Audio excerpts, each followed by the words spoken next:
I had just stepped out of the shower when it happened. I wrapped a towel around myself and walked across the hallway, thinking the house was empty. My husband, Greg, had left for work an hour earlier, and our daughter, Lily, was spending the weekend at my sister's place. I felt relaxed, safe, and completely alone, until I saw him. Standing frozen near the living room entrance was Josh, my neighbor's 19-year-old son. His eyes went wide with shock as soon as he saw me, and I froze in place, too stunned to react. My heart skipped a beat as I clutched the towel tighter around myself. "Josh, what are you doing here?" I asked, my voice a mix of alarm and embarrassment. His face turned bright red as he quickly looked away. I'm so sorry, Mrs. Carter. The door was open and I heard something fall. I thought you might be hurt. I didn't mean to, I swear. I realized then that I had left the back door unlocked after watering the garden earlier. Josh must have walked in thinking he was helping.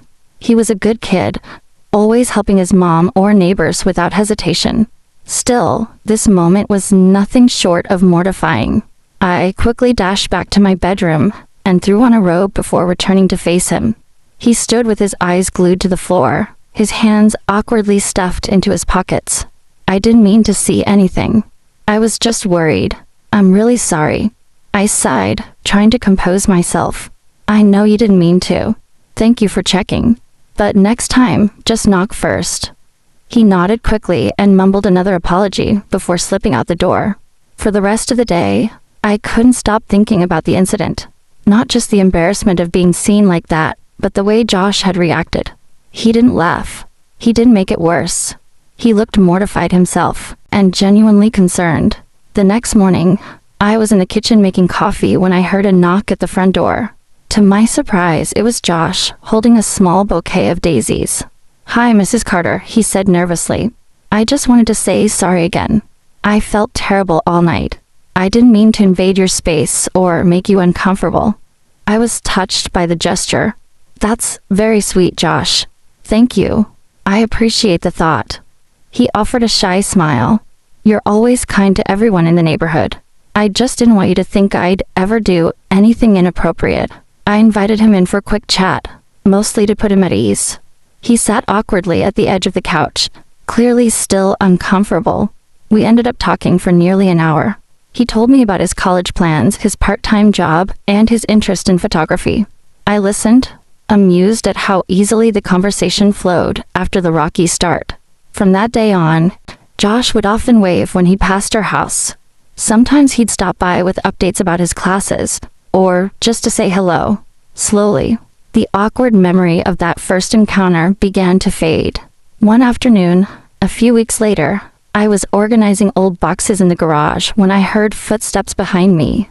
"Need a hand?" Josh asked, smiling as he walked up. I laughed and handed him a box. "Be careful. That one's full of old photo albums." We spent the next hour going through the boxes, and I showed him a few pictures from when Greg and I were newly married. He seemed genuinely interested, asking questions and making lighthearted jokes.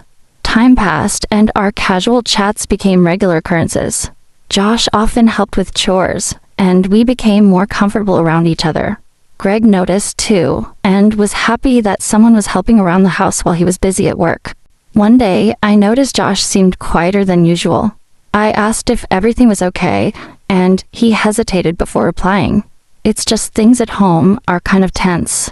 My mom's been dealing with health issues, and I've been trying to juggle school, work, and helping her. It's a lot." I nodded, understanding more than he realized. "That'd sound like a lot. But you're doing great, Josh. Don't be too hard on yourself." He looked at me, his expression soft. "Thanks, Mrs. Carter. You're one of the few people who actually says that." From then on, I made it a point to check in on him regularly. Sometimes I'd send him home with a container of leftovers, or we'd sit on the porch and talk about everything from music to books to future dreams.